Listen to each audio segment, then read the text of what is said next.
Hey everyone, we're back for another Step Off. This episode, we are marching into Women's History Month, as I'll talk to Colleen Wilson, a major influence in my drum major career, as well as to countless others. Okay everyone, at attention.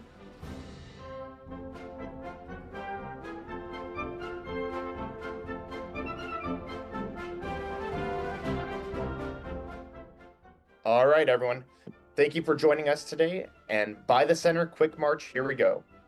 So, before we begin our talk, I just wanted to tell the audience how important Colleen has been in my development as a drum major in the world of Highland Games and beyond.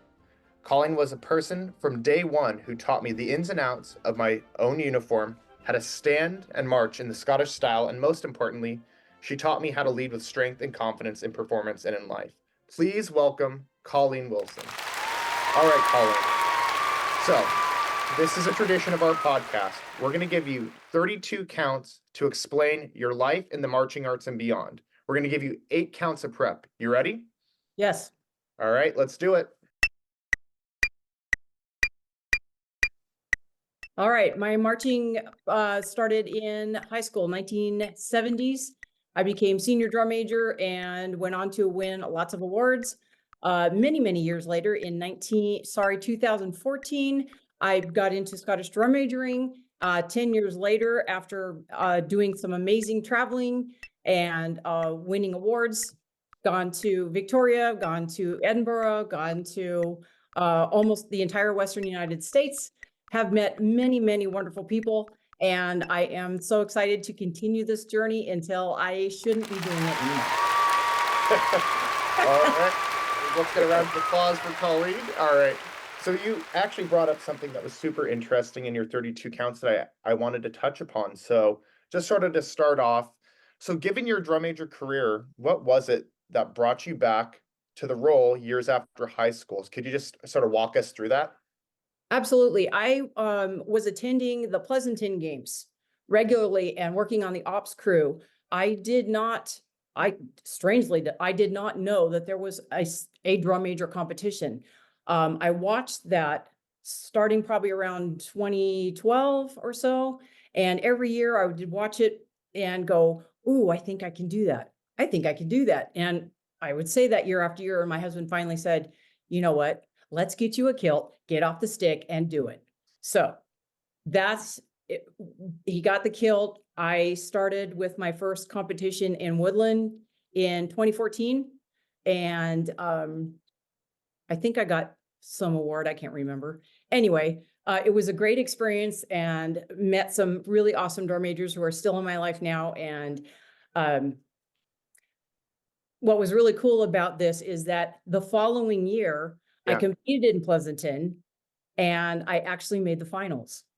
That's crazy. And that was crazy. I just thought that. So. Absolutely. And for anyone out there who doesn't know the Pleasanton Scottish Games, it's a big deal. So drum majors come in from around the West Coast to go compete at this 2-day event. And you have a preliminary heat where you have all the drum majors going at it, trying to squeeze into those top 4 or 5 spots. And then the final is that top 5 to determine who takes the Western United States championship. So I kind of wanted to sort of compare. So your experience in high school versus your experience in the Scottish circuit.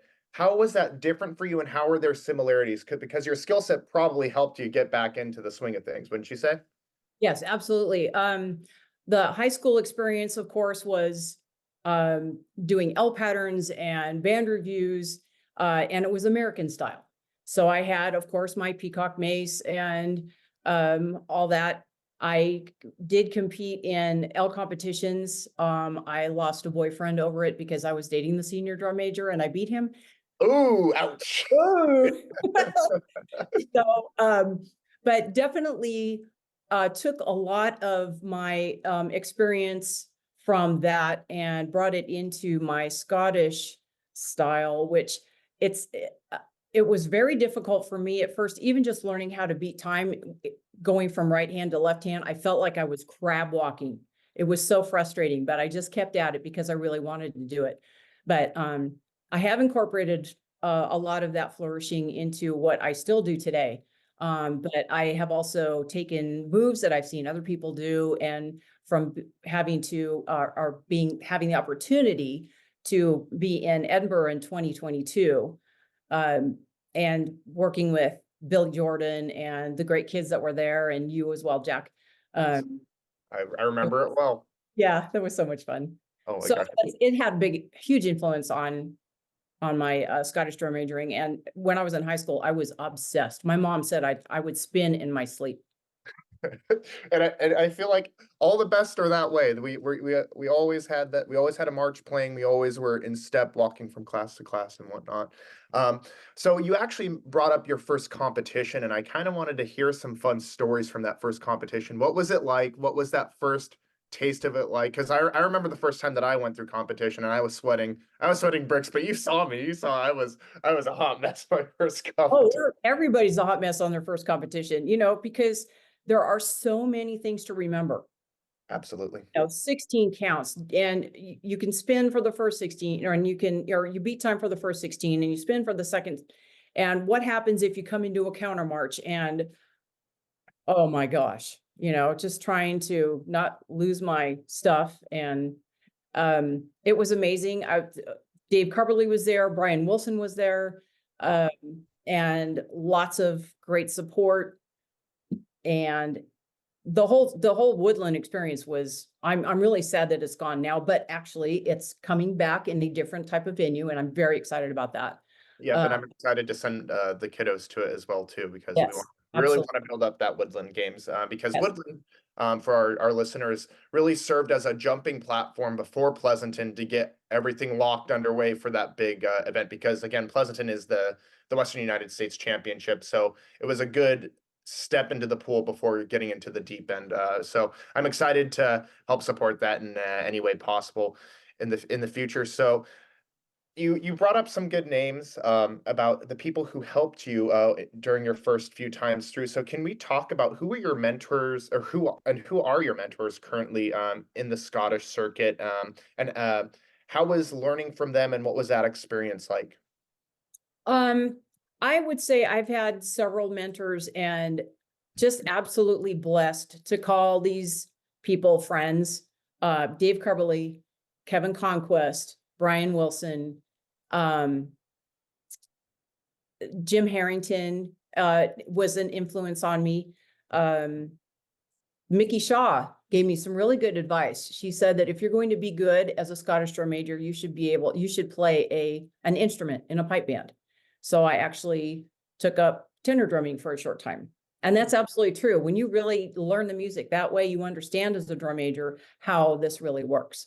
Absolutely. And so for people who don't know the format, or who have just a basic understanding of the format, every time we go out in competition, we're marching to a 6/8 march. And so there are two parts to that 6/8 march. There's a piano section, which is the first section, and then the forte section.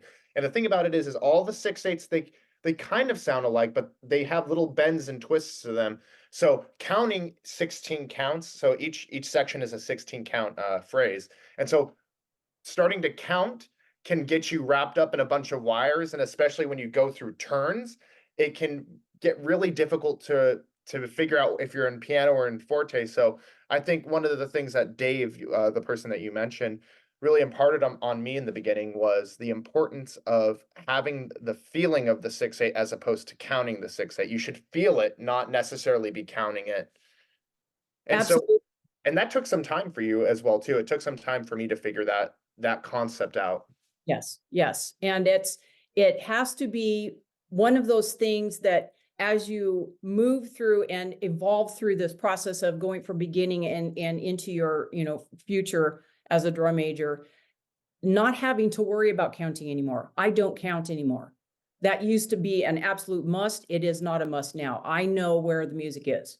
I listen to the music, I get in the music, and I have my 18 inches of marching ahead and back, however many counts up and back. And that's one of the things that is really nice about being in this for as long as I have. And I know I've only been in 10 years, and there's other people who's like, oh, this is my 40th year. But having evolved and gotten into a position where there are things that I don't have to think about now, where I can actually not think at all. That's my best runs, is when I'm really just not thinking. I'm in the moment, I'm listening to the music, And I'm, doing my little reminders about snap, snap, different things. So That's really important from a competitive standpoint, but we as flourishing drum majors sort of ride this horse that's both competition and also performance and showcase. And I wanted to touch upon the showcase aspect of the Scottish drum major flourishing niche. So we both, Colleen and I just got back from the Phoenix Highland Games where we performed at the International Twilight Tattoo there. And Colleen, could you just explain for us, for our viewers, what we were doing in the tattoo? So in the tattoo, our primary job was to perform as a flourishing team. We had some music picked out. It was Sky, help me with the name again. The Flight of the Silverbird. Flight of the Silverbird. It was something in the sky. You got the bird. Yes, I got the part. Anyway, so we have a routine to this particular tune that part of it is unison, part of it is individual solos, and it really showcases our flourishing abilities and areas of expertise. And it's really the show part. There's not much marching. There's a little bit of slow march, but it's just a real great opportunity to show what drum majors can do, not just leading bands, but also performing and putting on a show, making people, because people always want to see the mace up in the air. They want to see those great tosses and great catches and all of the movements and the pageantry of it. So that was our job, was to put on a show, and we did. Oh, I got lots of comments and compliments about what we did. Yeah, no, so it was actually an interesting experience because in the name it is the Twilight Tattoo. So it was at night, so we were spot checking tosses in the dark, and we came away with a clean run. So I was super happy with the performance. It was a blast. We repped it a bunch during the day, and we knew going in, because we did this previously last year, we knew that once the sun drops, it gets really dark around the stage. So we definitely compensated for that. We were spinning, we had lights this time, but still it's difficult to be able to watch a mace going Mach 7 and being able to catch it in 20 feet up in the air while maintaining good posture. But we managed to get that clean run, and I was super happy with the performance. So speaking in the larger world of tattoos, I wanted to talk about your experience with Edinburgh of the past and coming up into the future as well too. So let's first talk about your first experience with Edinburgh. What happened? What was it like? And what was one of your favorite memories there? Oh my goodness. It was magical. I remember when I got a message on my phone and I was at work that we'd like to invite you to perform at the Edinburgh Tattoo. And I screenshotted that and I sent it to Kevin Conquest and I said, "Is this for real?" And he went, "Ha ha ha, yes." And I was seeing stars. I almost passed out. I could not believe it. I had to sit down at work and everybody's going, "Are you all right?" It's like, "Yes, I'm okay." I just Anyway, so exciting and unbelievable to be able to be in a flourishing team at the 2022 Edinburgh Tattoo. And it was just, I never even imagined. I was there, I'd visited in 2019 with my husband, Right. walked on the Esplanade, and they were actually starting to put up the scaffolding in the seats. Right. And these are like 2 stories tall, right? Yeah. Yes, they hold 8,000 people. And I stood there and I looked around and going, wow, this is where the tattoo is.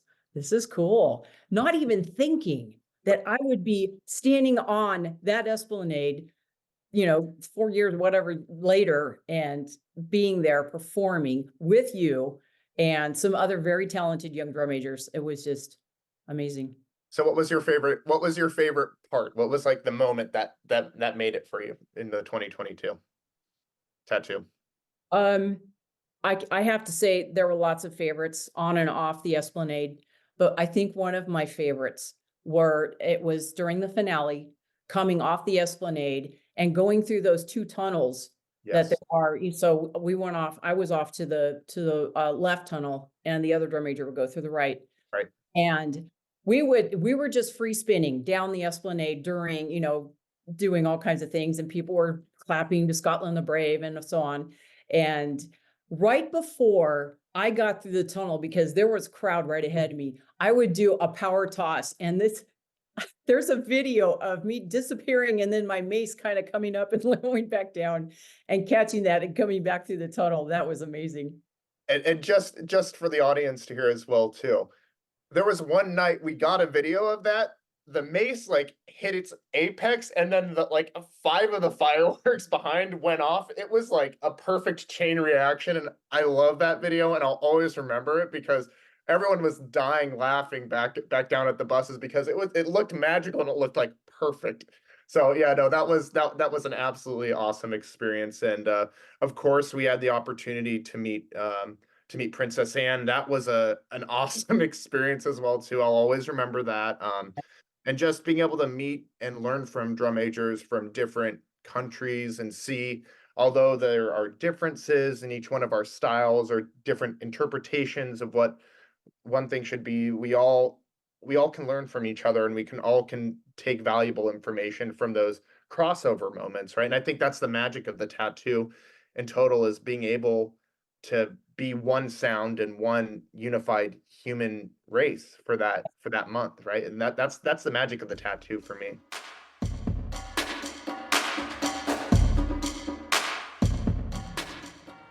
Hey everyone, it's Jeremy, the producer from On a Water Break, the main show. And while you're enjoying this great bonus content from some amazing hosts, there's a whole other show happening with guests, news, and plenty of other fun things that you and your friends are talking about on a water break. So take a moment, go subscribe so that you can get your notifications every week for the main episode of On a Water Break. If you have news or know of somebody that would be a great guest, or maybe you would be a great guest, email us at onawaterbreakpodcast@gmail.com. And don't forget to follow us on social media at onawaterbreak. And now back to this fantastic bonus content. And we'll see you at the show.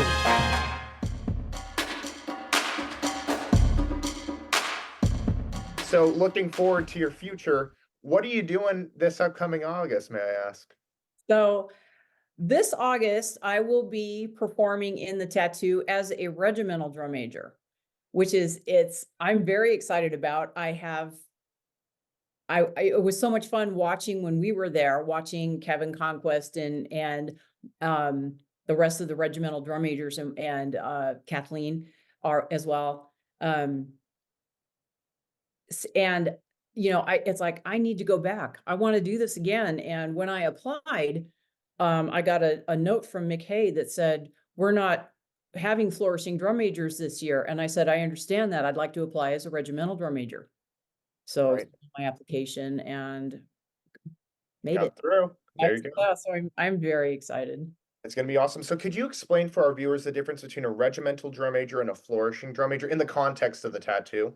Having the tattoo has not had, other than us, I think, flourishing drum majors. I don't know if it was ever or maybe once before a long time ago, but flourishing drum majors, of course, flourish. Regimental drum majors are more of a pageantry. They're more in the traditional drum major uniform with the plaid and feather bonnets or bearskin bonnets. I've seen those, and very regimental type march, leading files of the band members.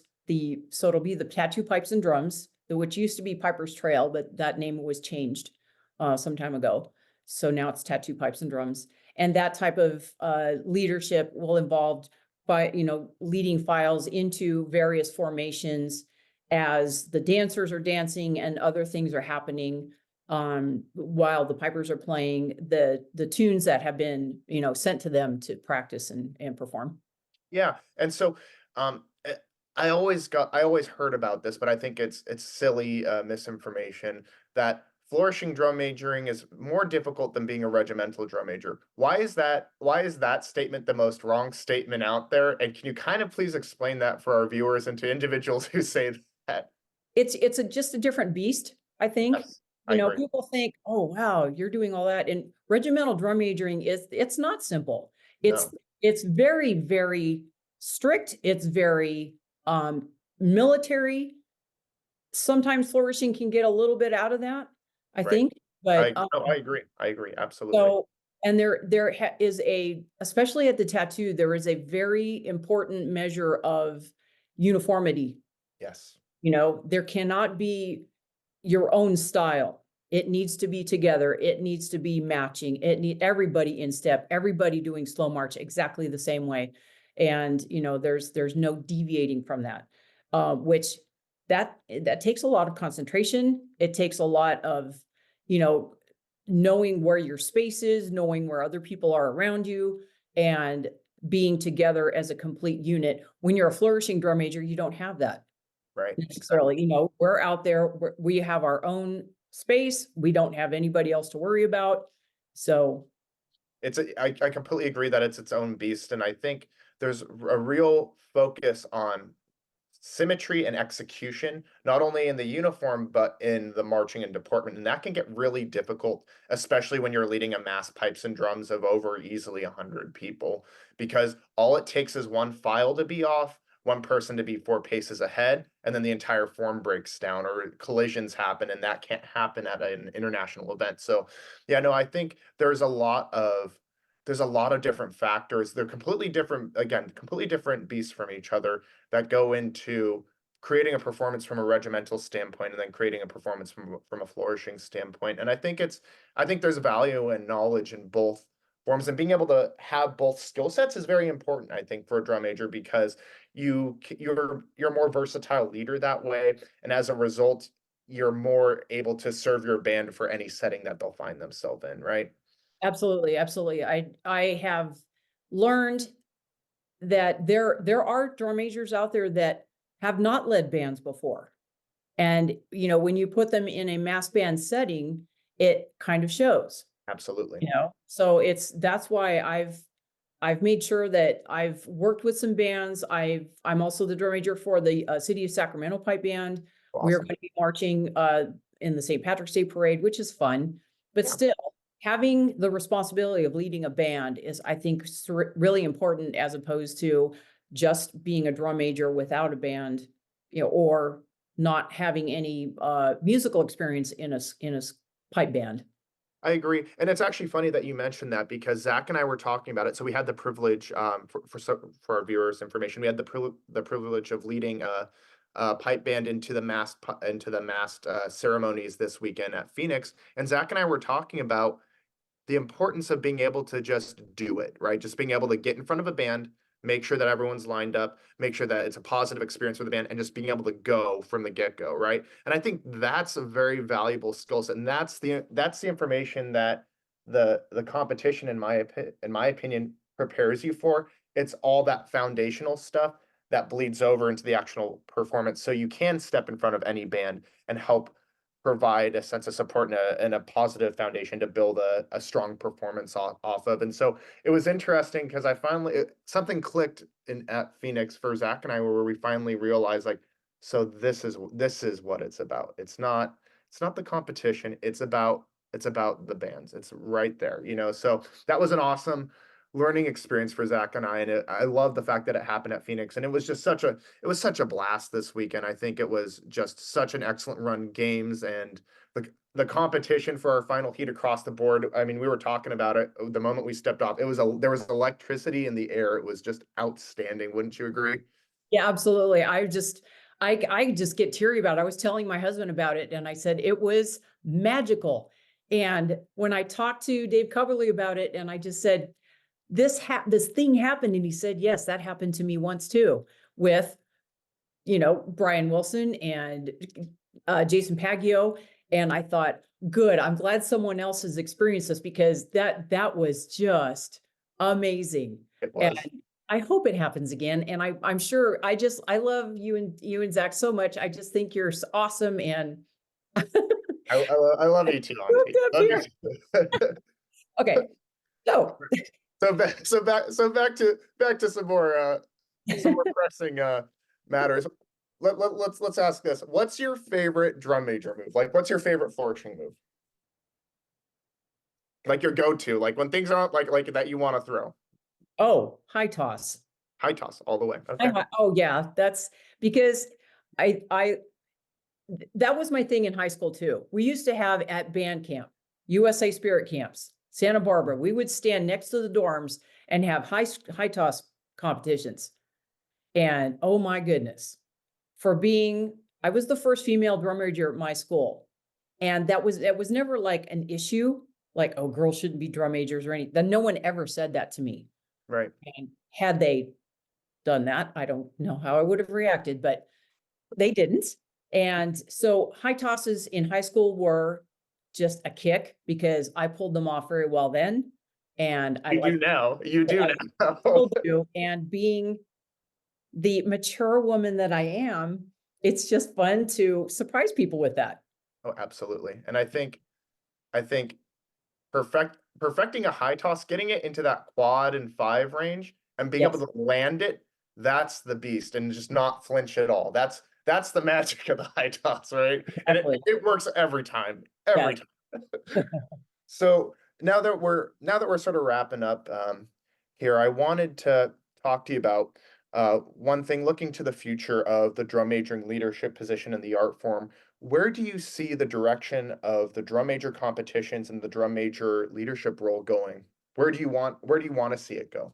Well, I definitely want to see more. I think I'd like to see bands develop more. And I know through the program that you're doing and some of the high school programs, they are bringing more young drum majors into this craft. That's super encouraging. And I really loved having the Phoenix competition was fantastic. We had some newbies, like fresh off I just got a mace in my hand last week. Right. And so it's fun to encourage those guys and, to give them a couple pointers and just to grow this art form. Even, yes, there are kids, but there are also, I always encourage some adults that want to get into it. Absolutely. Like I did, for crying out loud, 52 years old when I started this thing. But, so I think it's got a very strong foundation now especially after COVID, that wiped out a lot of stuff. I know. But I think it's really coming back strong. And I want to say thank you, Jack, for, building with your students, what you're doing, you're adjudicating and encouraging kids to compete. So I'm very hopeful. I'm very hopeful that this is really going to grow, and I can't wait to see Pleasanton. It's going to be busting at the seams again. Yep. And like it used to pre-pandemic, we had so many drum majors. It was just amazing. And we're gonna continue to try and be that inclusive environment, so anyone can come in to be that to be in that experience, because it's such a valuable experience, not only for high school students, but anyone from any walk of life, to button things up a little bit more, to be your best self. Like, and that's what our art form, and specifically the Scottish circuit, really stresses. And I think that's the magic of our drum major community. So I would like to thank you so much for taking the time to sit down with us, talk to our viewers, and just give us a sense of your life story and why you stick with this activity and why you're a gem to all of our lives in the activity. I just want to thank you, Colleen. You're welcome. Thank you very much for asking. This was so much fun. I really appreciate it. Awesome. All right. So everyone listening back in, I will call you to dismissal, and then we will fall out. Thank you for listening today. Make sure to subscribe to our podcast and listen into future episodes. This is Jackson Goudreau. Peace out.